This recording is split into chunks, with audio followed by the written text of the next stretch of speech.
समिती 2006ला स्टार्ट झाली। याच्या अगोदर पण शिवराज्याभिषेकाचा सोहळा होत होता, पण अवघ्या 100 ते 200 माणसामध्ये होत होता, फार काही लोक येत नव्हते।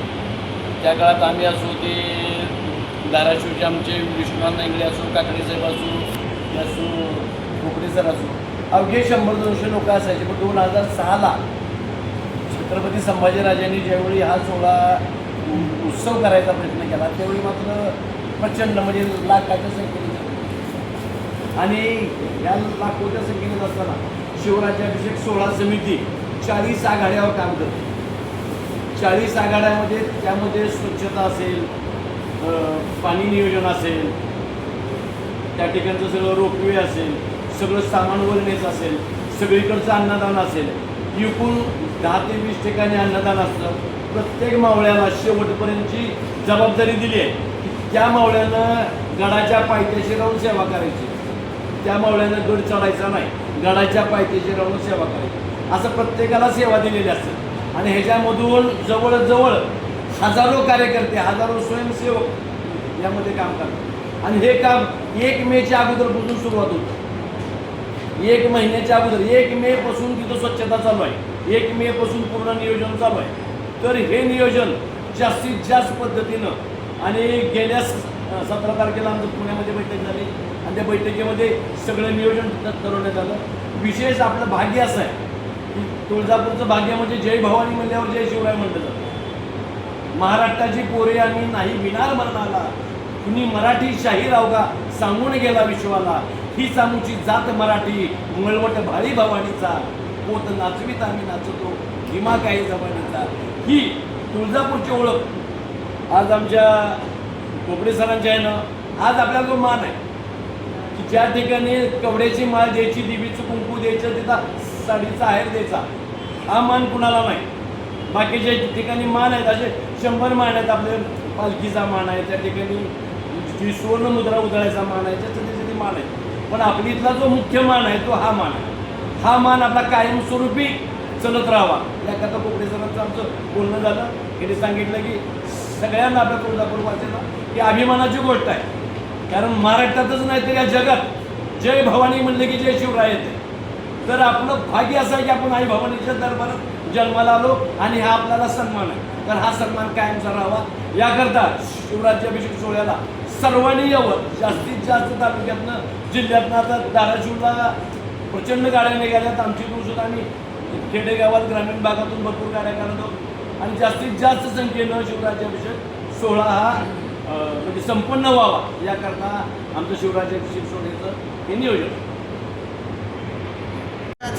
बहुजनाच्या मनामनामध्ये घर करून राहिला आहे। आणि हा सोहळ्याचं सातत्य कायमस्वरूपी छत्रपती शिवराज संभाजीराजांनी कायम ठेवण्याचं काम आपल्या शिरावर घेतलं आहे, आणि त्याच्या प्रत्येक गोष्टीचं नियोजन आदरणीय संयुक्तराजे छत्रपती हे स्वतः प्रत्येक बारकावे शोधून त्या ठिकाणी येणाऱ्या 4 ते 5 लाख लोकांच्या सोयीचं काम नियोजन हे स्वतः संयुक्तराजे करत असतात। आणि म्हणून तिथल्या प्रत्येक मावळ्याला आमचं शिवराज्याभिषेक सोहळा समितीचे एक सदस्य म्हणून आमचं एक आव्हान आहे की प्रत्येकानं 6 जूनच्या शिवराज्याभिषेक सोहळ्याला त्या ठिकाणी उपस्थित राहावं, आणि त्या सोहळ्याला येऊन त्या ठिकाणी त्या सोहळ्याचा एक घटक किंवा त्या सोहळ्याचा तो अविस्मरणीय सोहळा पाहण्याचा साक्षीदार व्हावं, असं आमचं या सर्वांना या ठिकाणी आव्हान आहे।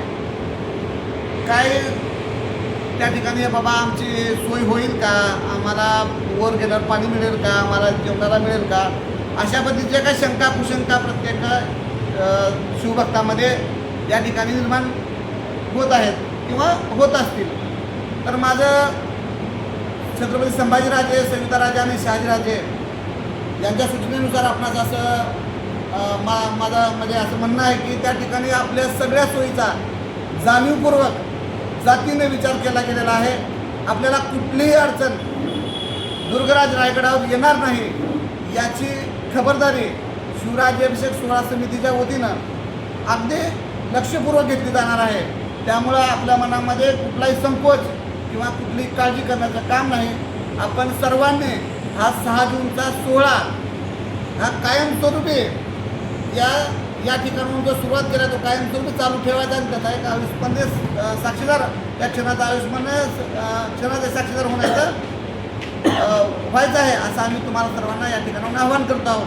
त्यामुळे शिवराज्याभिषेक सोहळ्यावर बाबा आपल्याला पाणी मिळेल काय, आपल्याला जेवण मिळेल काय, अन्नाची व्यवस्था केली आहे, पाण्याची व्यवस्था केली आहे, टॉयलेटची व्यवस्था सुद्धा चांगल्या पद्धतीनं केली गेलेली आहे.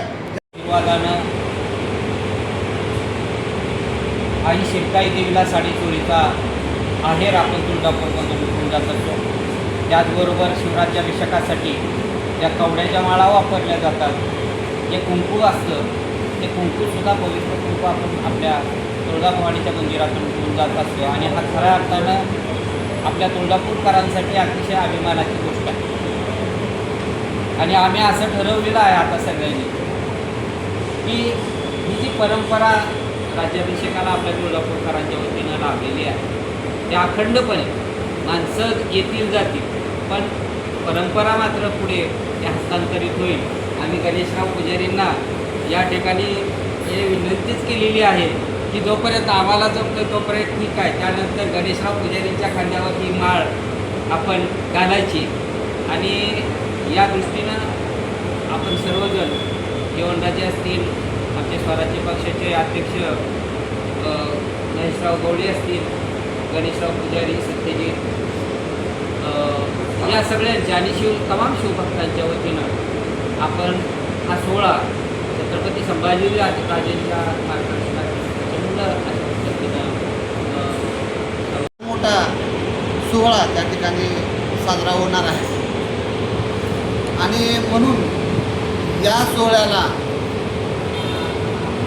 शिवराज्याभिषेक सोहळा साजरा करत असताना छत्रपती शिवाजी महाराजांनी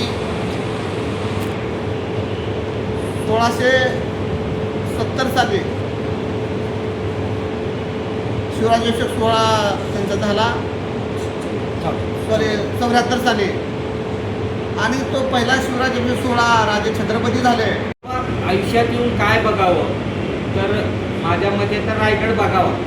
नुसतं इथं कपाळाला भगवा गंध लावून आपण शिवभक्त म्हणून मिरवण्यापेक्षा आयुष्यात एकदा तरी ठिकाणी रायगडाला यावं आणि या सोहळ्याला आला तर स्वर्गात सुखाचा म्हणायचं तर ते सुखाचा आनंद राज्याभिषेक सोहळ्याला आल्यानंतर आपल्याला अनुभवता येईल. आणि आता महेशरावनी सांगितलं तसं वरचेवर सुरुवातीच्या काळामध्ये जेवढा आम्ही जात होतो तेवढा गैरसोयी प्रचंड होत्या. सुरुवातीला त्या ठिकाणी त्याच्या आयडियाज पण फार होत्या, पण हळूहळू दरवर्षी माणसं आदरणीय मार्गदर्शक संभाजीराजे छत्रपती यांच्या मार्गदर्शनाखाली माणसं महाराष्ट्रभरातली वेगवेगळ्या संस्थात माणसं जोडली जात आहेत आणि त्या माध्यमातून वेगवेगळ्या समित्यांच्या माध्यमातून वैयक्तिक संस्थांच्या माध्यमातून सर्व प्रकारच्या सोयी सुविधा त्या ठिकाणी उपलब्ध केल्या जात आहेत. आता थोडीशी गैरसोय होते, पण ज्या छत्रपतींमुळे आज आपण आहोत त्यांच्या नावानं थोडीशी गैरसोय 1-2 दिवसाची झाली तर मला वाटतं त्यात खास म्हणजे वाईट वाटण्यासारखं किंवा अवघड होणारच नाही याची काळजी घेतली जाणारच आहे.